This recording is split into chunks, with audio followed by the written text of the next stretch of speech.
So tayo po ay nasa panahon na maraming gumugulo, no? At maraming sabihin natin takot. Marami pong mga nagdaang araw, tayo po ay ginulantang ng mga balita ng sakuna, lindol, mga issue, no? Lalo po sa ating bansang Pilipinas. Ngunit, ang tanong natin, hanggang kailan? No? Hanggang kailan kaya ganito? Hanggang kailan kaya may mga katiwalian, magdadanas ng matinding hirap? So, kailan kaya? No? Darating pa kaya yung panahon ng magiging okay ang lahat? At ang ating pong paksa sa araw ito ay may kinalaman sa paghihintay. So, ang panahon ng paghihintay, ito po yung pamagat ng ating pagbubulay. At hindi ko alam sa inyo kung gustong-gusto yung naghihintay. Gusto nyo ba nang naghihintay? Are you fan of waiting? Gusto nyo ba ng pilang mahaba? Gusto nyo ba na nag-aantay? No? Nag-aantay ng bus? No? Gusto nyo na ba ng retardo? Diba? No? So, sa panahon natin ngayon, mga kapatid, kaya nga nabuo ang maraming instant. No? Diba?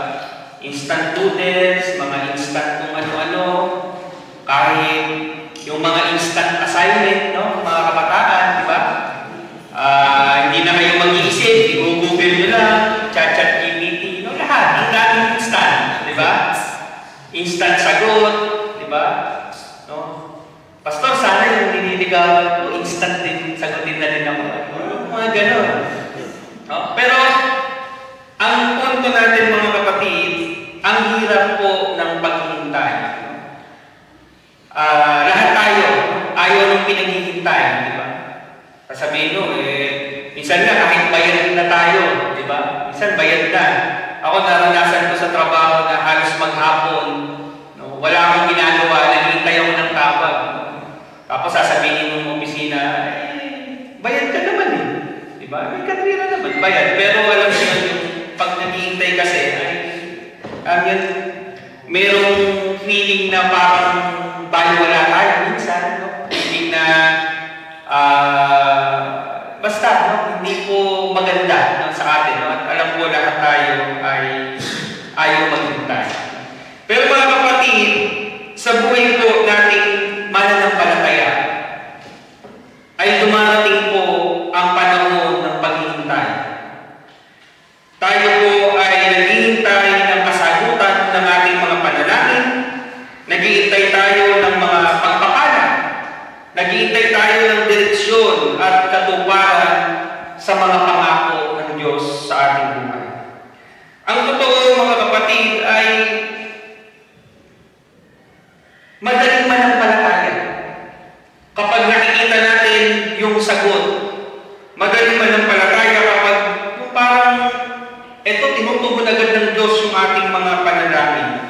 Ngunit mga kapatid, ang tunay na pananampalataya ay nasusubok sa panahon ng paghihintay. Ang tunay na pananampalataya ay nasusubok sa panahon ng paghihintay. Ang ating pong teksto ay matatagpuan po natin sa Awit 27 verse 14 at ito po ang sinasabi, magtiwala ka sa Panginoon, magpakatatag ka at magpakatibay ang iyong puso. Oo, magtiwala ka sa Panginoon. Tayong lahat ay manalangin.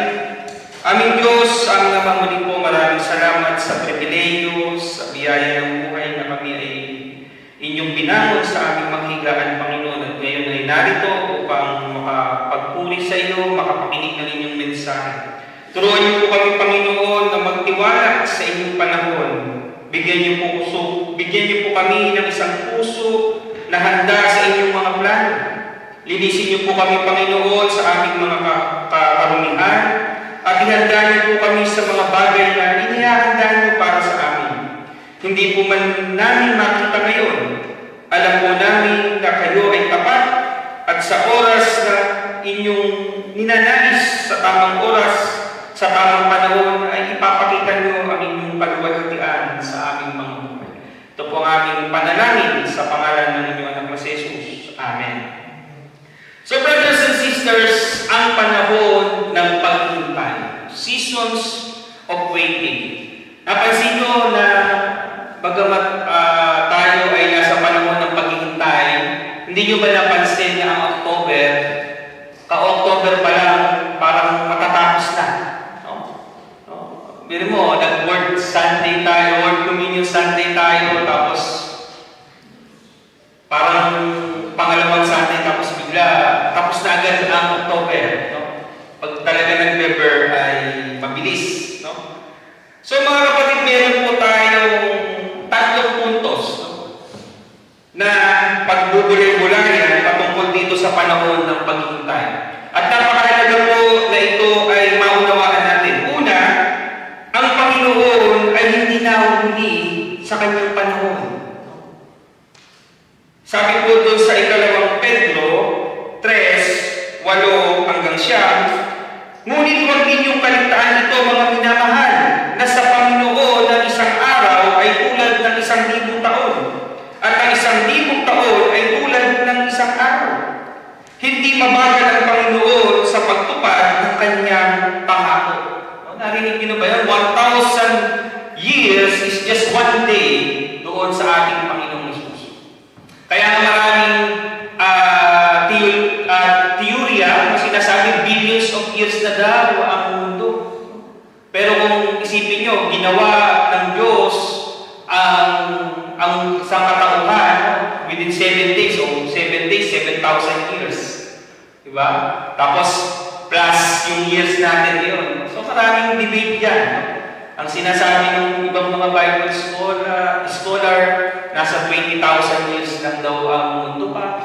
Yung iba, dahil may mga scientific evidence, billions of years. Pero whatever it is, ang Panginoon po ay hindi nahuhuli. Mga kapatid, hindi siya nagmamadali. Imagine 1,000 years is just one day. Kaya tatanungin niyo, Pastor, napapakinggan ba ng Diyos ang lahat ng panalangin natin? Oo, kasi imagine, 1,000 taon, isang araw lang sa Diyos. Diba? Ganun ka makapangyarihan ng Diyos. So, every prayer ng lahat ng tao sa mundo ay kayang-kayang marinig ng Diyos.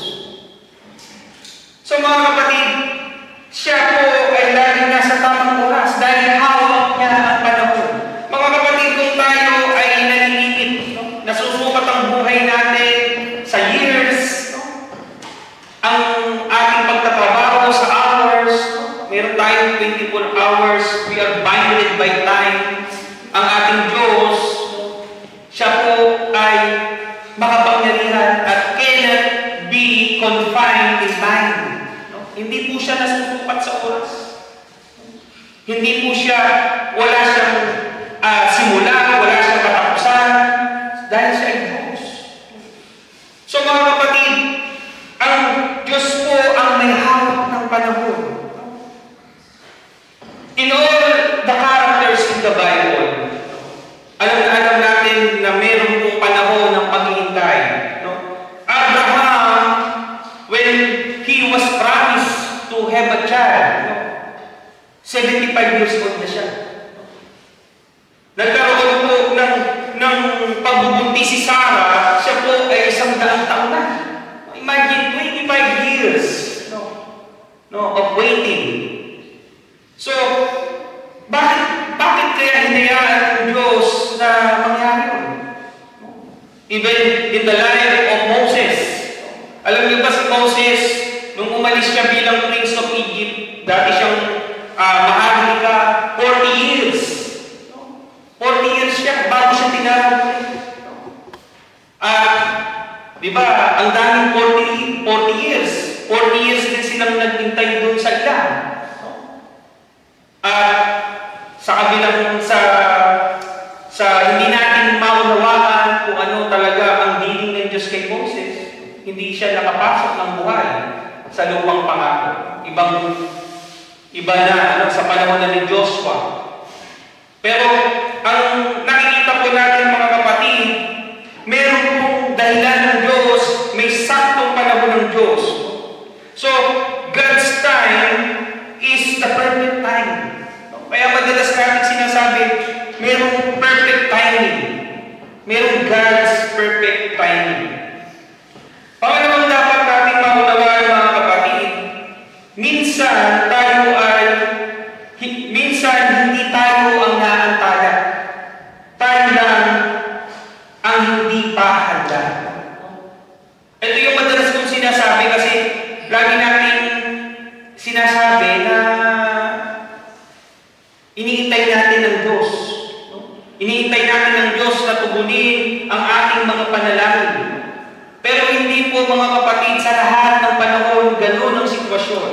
Sometimes we are not the one who are waiting, but God is waiting on us. Amen?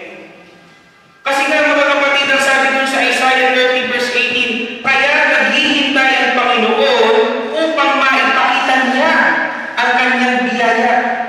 Sapagkat ang Panginoong Diyos ng katarungan, mapalad ang lahat ng naghihintay sa Kanya. Brothers and sisters, the point is, hindi lang tayo ang naghihintay sa Diyos.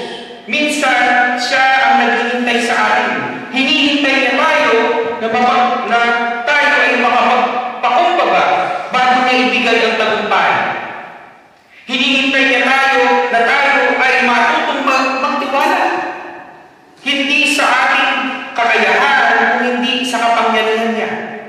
Hinihintay niya tayo na ihanda ang ating puso para sa pagpapalang matagal na niya inihanda sa atin. Mga kapatid, sa buhay po natin, maraming tao ngayon na hindi marunong humawak ng tagumpay. Diba? Marami tayong nakikita ngayon sa mundo na ito na ang tao madaling, alam mo yun, yung madaling magsawa. Ang focus of attention ng mga bata, mainipin na sila. Kung ang mga tao ngayon, mga kapatid, no, marami tayong nakikita sa sitwasyon na hindi pa sila handa. Maraming sa maagang panahon, maraming sabihin natin mga child star nung araw. Ngayon kasi medyo naiiba na rin yung natututo na rin sila based on experience. No? Maraming mga sikat na hindi sila sanay humawak ng kasikatan. Na lumalaki ang ulo nila. Hindi sila marunong mag-handle ng fame, ng fortune. Ano nangyayari? Nawawala. Meron na ako nakita doon sa Facebook. True story to isang 19-year-old na garbage collector sa Amerika, tumama siya sa loto. No? Sabihin natin, Pastor, bakit naman ganyan yung example? No? Ang pinakikita ko kasi dito ay hindi siya handa. No? Maaaring kulang siya sa pinag-aralan at dahil doon sa biglang pera, millions ang pinag-usapan. Hindi niya alam kung paano i-handle yung pera niya. Alam niyo ba ang ending ng story? No? Kung paano siya yung garbage collector na naging milyonaryo, after 2 years, garbage collector na siya. Nakita niyo? Minsan ganun Kapag hindi tayo handa, mga kapatid, nababaliwala. Kaya ang gusto ng Diyos minsan, tinitingnan niya, are we ready? No? Are we ready to receive? No, mga kapatid. Kung ibinibigay ng Diyos ang pagpapala bago ka maging handa, baka hindi mo ito mapanghawakan ng tama. Ang Diyos ay mabuting Ama. Hindi niya ibinibigay agad ang lahat ng ating gusto. Kung hindi ang tamang bagay sa tamang oras. So, napakalagang makita natin ito mga kapatid. Sa Lord, ba't ang tagal-tagal naman ng panalangin ko? Lord, Baka nga hindi pa tayo handa, mga kapatid. At pangatlo, ang panahon ng paghihintay ay panahon ng paghahanda. Madalas kasi sa ating buhay mananampalataya and even our prayer life ay marami din tayong panalangin na parang hindi pinakikinggan ng Diyos. Na-experience nyo na ba yan? Na parang ang tagal-tagal ko nang hinihiling ito, Lord. Tumanda na ako lahat. Bata pa lang ko, hinihiling ko na sa ito. Bakit? Hindi mo pa rin binibigay sa akin. Dahil mga kapatid, hindi po nangangahulugan na sa panahon na nananahimik ang Diyos when our God is quiet. Seems quiet.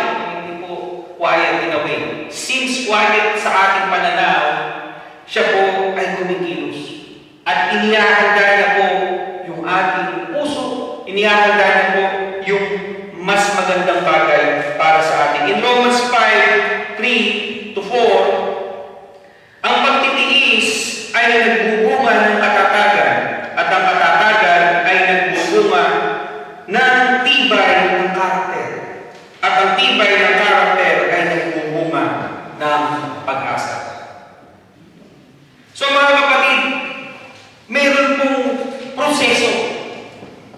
And in times that God is teaching us the way, hindi po nangangahulugan na hindi niya tayo pinapakinggan. Meron po siyang inihahanda, no? At piniprepare niya tayo sa tamang panahon. Habang naghihintay tayo, hindi po nasasayang ang panahon. Ang Diyos ay tumikilos sa likod ng eksena. Habang inaayos niya ang sitwasyon sa labas, inaayos niya rin po ang ating mga puso. Sometimes, it's all in the heart.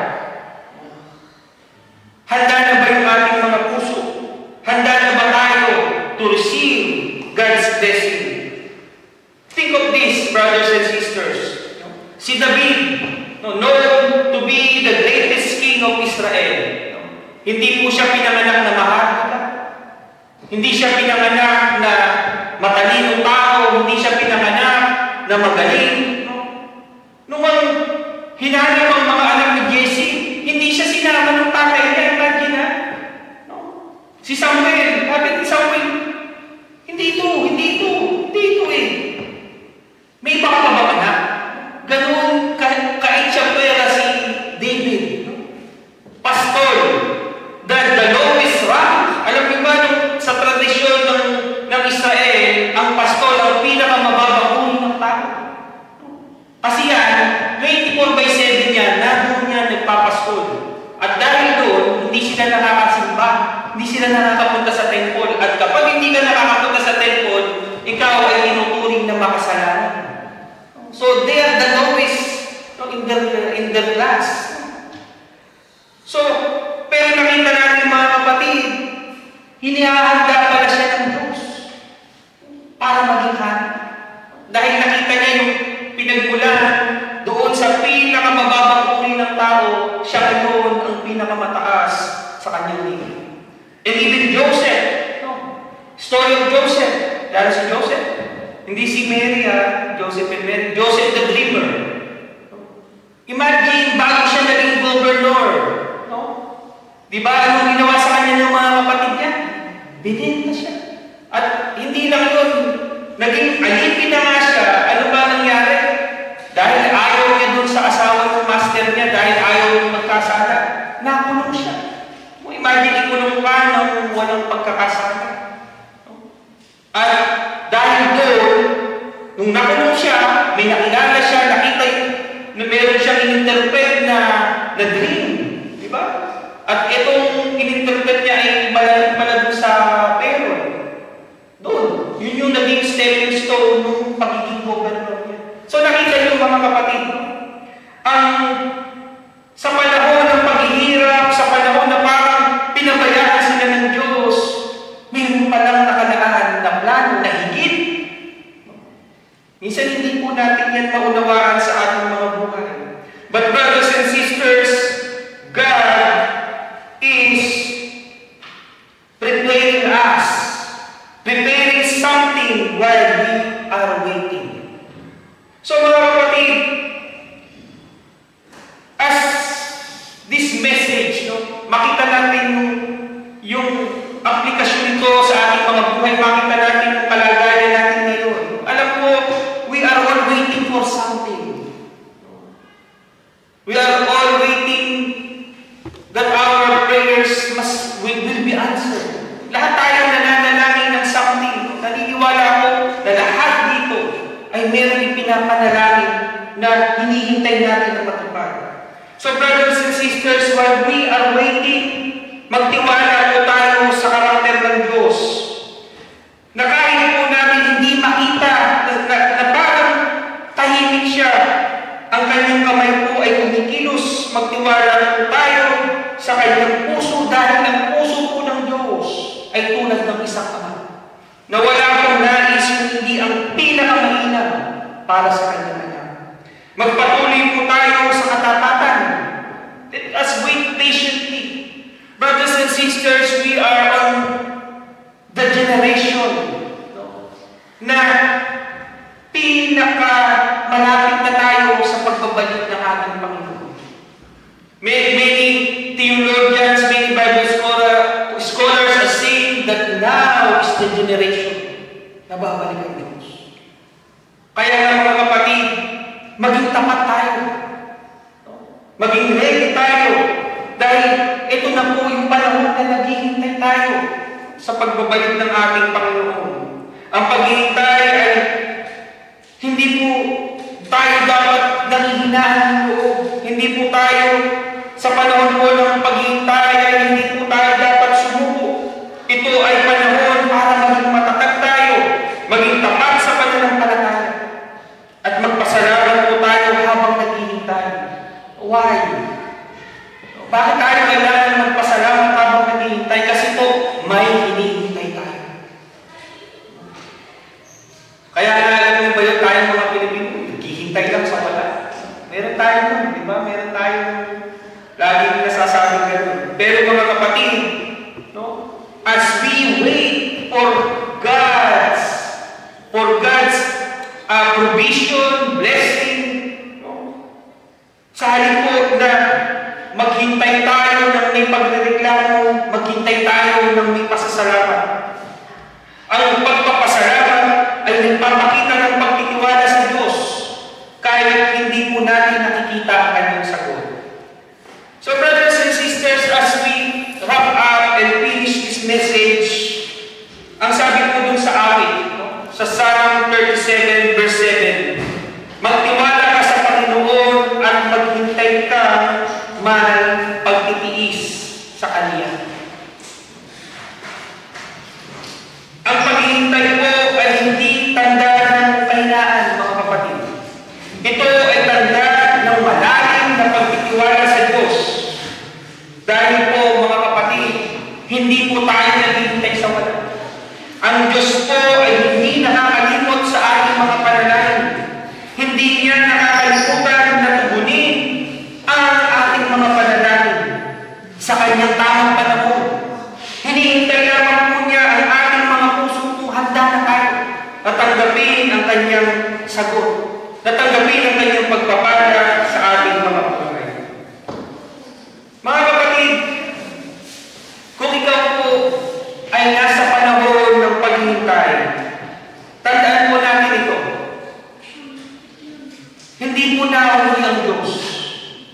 Hindi siya tahimik. Siya ay kumikilos. Hindi siya nakakalimot. Siya ay naghahanda.